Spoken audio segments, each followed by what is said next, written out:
Kale era still ku mukolo gwe gumu munange we tukeredde onako lwalero tusangudde ku ba comedian abenjawulo okubadde Mark Vesti Lawrence Anomala Maria kisimulabyewo Anomala abadde waawo babadde ba comedian bangi Mark Vesti Salvador n'abalala ALEXMUHANGI nembagwako nensuka nembateekamu kawo kamera zange ne tuzibatunuzamu ne Lawrence ne tubabuuza ki ekigenda mu maaso mu bulamu bwamwe nga mbadde mubuuze scientific weddings nga zisusse biki ba comedian bano bansi abaliroko aba downtown nga tetubalabyewo mwanya bayogera ebigambo binnyo n'ekisinza okunyumira bano bavuddeyo okulaba muno bakongratulatinga muganda waabwe Salvador okuba nga atuuse ku lunaku luno lwennyini olwokuba muno abeera ate atuuka ku makulu agano manye embaga mu bulamu ziwera bbiri okuzaalibwa kumbaga eno gyowa omukyala empeta n'embaga eri ey'okufasuza embaga 3 zetulina mu bulamu bwaffe obw'okunsi kuno so awo nyini munnange eyo njogeddeko ne Mark Vesti ne banyumiza engeri Salvador gye yamiitingamu omukyala ono omukyala yasooka okulowa Daphine gye yasooka okulowooza muno Salvador asaagako yamusangako ofiisi emu ate ng'agenze Sababulango so ensonga zibadde mpanvu nnyo zibatunyumiza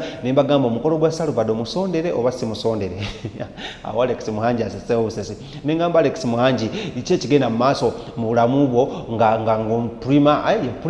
prim owoku Galaxy nga tomuwanga mpeta nagamba owaayi tubadde tulinze mukulu waffe Salvador atusookeyo kyokka naffe tukole ki tugoberere soka tuseeko abakulu bano ba comedian abenjawulo abeerekeddeko omukulu amanyiddwa nga Salvador Idringi Patrick nga awasa mukyala we amanyiddwa nga Daphine, the beautiful Daphine, the brown Daphine, the kazi bana Lawrence ininge jwadda je chikubamu kamera zino zina shots zogeno kulaza Salole so ate Salole akola ne banafa ba King Montage Studios oyagala okukwata emikolo nga gino beera ngo mukubirako essimu ajja kuba naye akola kika scroll ako mukalaba ajja kuba kutusako ebifaananyi ebirungi nga bino badde ku mukolo gwani ng'omukulu amanyiddwa nga Salvador mero Lawrence okuta ebifaananyi ebisinga ne Salvador yadde apangisiza katugende tulaba comedian abenjalo nga boogera ku mukolo gwa Salvador bwe tukomawo tugende maaso kitiibwa kya mukama se kitiibwa kya mukama mama waliyekira kitiibwa kya mukama thank you kuba metronaliwa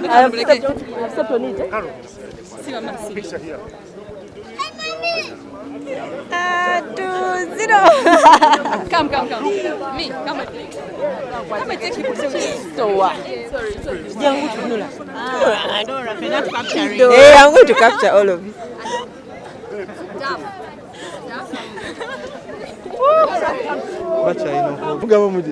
Mufunya breakfast. Kale. Amina. Ati tubadde tulina ku celebrating achali waffe. And congratulations Daphine and Salvador. It's a big step in life. Era nange ndoza kyakuyigirako gye tulaga. Kyetubuuzo nange nkyebuuza oba byange bya ddi naye tujamala kiteesaako manyi tebyetaaga kubipapira oyinza okugira bwoti nosanga nga toneetegeka so kyetaaga ng'omaze kwetegeka bulungi n'okyapa.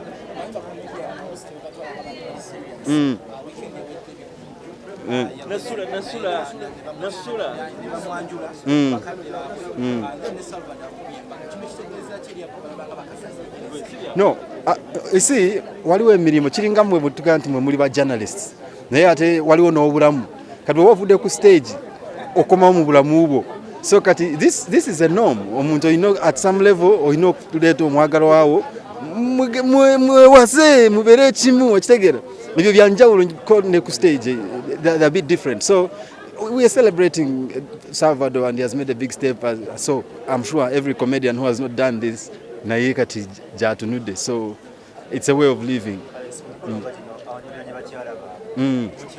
Tubadde n'emikolo ng'esatu kati nemusindika kugumu bali side z'ebbunga eyo kati naye nenga akanzijja wano tubadde tesobola kujja ffenna naye kati enkya ku reception tugenda kubeera ffenna. Omukyala wange bamuyita Prim tomumanyi nina ekifaananyi kye ku ssimu nkikulage ngoze nina bingi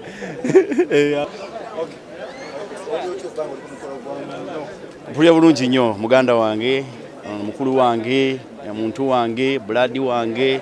It is a great achievement in life. Omanye ebiseera ebisinga abagamba fa tetwogera mazima but it's a great achievement. Some people have been there, the Richard Tuwonjes, the Bujingo Hanningtons, n'abalala tubaddeyo babaddeyo.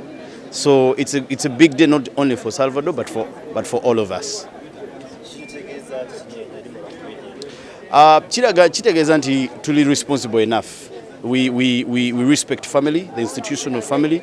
It shows that we value love. Ate naffe tuli bantu twagalwa era twagala okubeera mu mbeera bwetyo nga tulina amaka highly recognized, blessed by God, church. So tekitegeeza it is to that magnitude.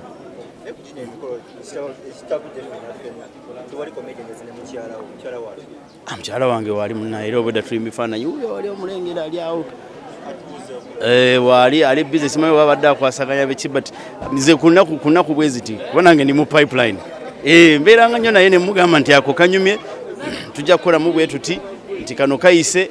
And it is good, by the way. Kiragira ddala nti oli serious, kiragira ddala nti you respect her and omwagala nnyo okutuuka nti tokisanga mu buzibu okusanga nti okukiraga ensi ntono ye muntu wange gwe ntambula naye gwe mbeera naye. Sente simanyi kisinziira kubenga tozosiza wano ge mazima amatuufu nga zino sijja kulima nize nazigula mukyala wange yazingulira. She's very fashionable. She's a very fashionable lady. Yazingulira eno jacket era omulaba ngiri gyayambaddemu yangambye oba tojambadde tetugenda tambula buli tume tulina okufaanana. Omuntu antegeera obulungi amanyi nti zisambala bigundi. Ndi muntu from being young, I love being smart. I love it shows and says so much about your image. Gwe ng'omuntu oba onyirira n'omuntu wakuyita ku mukolo n'agamba nti njagala onkolereko ku mukolo gwange n'omugamba essente alabira ddala nti oziyimiriddemu ozijjaamu. Kitutegeeza nti nno ffe nga bali mu entertainment industry tukiririza mu Katonda era tukiririza mu nsonga za love ate nga love entukuvu okuva ewa Katonda. So abantu abasinga bamugamba nti ba comedian ebintu ebyo si bibalimu kubanga balowooza nti tuli serious. Naye kitusanyusa okulaba nga tuvaayo ffenna mu entertainment industry tubeera n'emikolo nga gino ate tukola emikolo egya Katonda not even egya civil code, civil marriage negino egya Katonda egy'omu church. Kitegeeza tukkiririza mu Katonda. Yes. Ogwange gwa next year. Tubadde tukyamaliriza kalulu.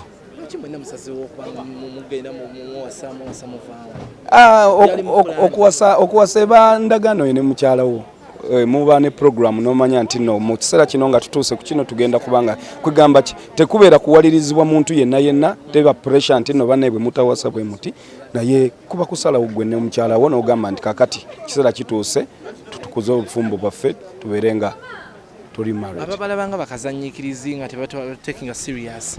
Bakazanyikirizi.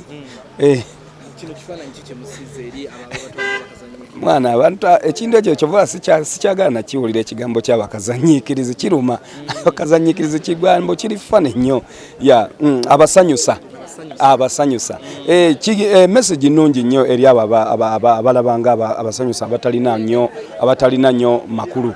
Nti ffe tubeera mu comedy kubanga abantu omuntu nga talabye Salvador nga agati bayinza okulowooza oba alabika ali mu jokes naye tuli serious si bya comedy. Certificate agirabye agisayininzeeko ne mukyala we agisayininzeeko. Yes. Kale sibo. Kimpeesanyo ly'amaanyi kubanga nze ndi mufumbo, I've been married 11 years.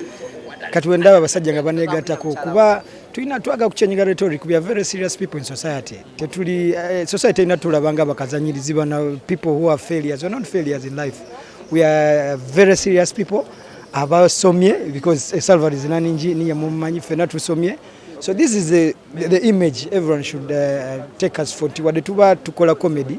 Now tubabalo that tuli serious many times. And yet we are serious citizens of this country.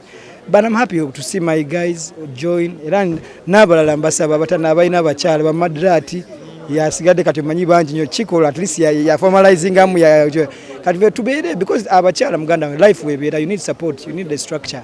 Support system nadala mu business tubera mu celebrity showbiz kati bato ina muntu aku keeping us sober kubera ngotegera what the world is sometimes over the red katweta gaba chala utaga family structure support yeyo. So nsaba baganda bange ba comedians abalala ate bayina abachala bachi making support ebawo mpola mpola twekwatagana mutulaba kale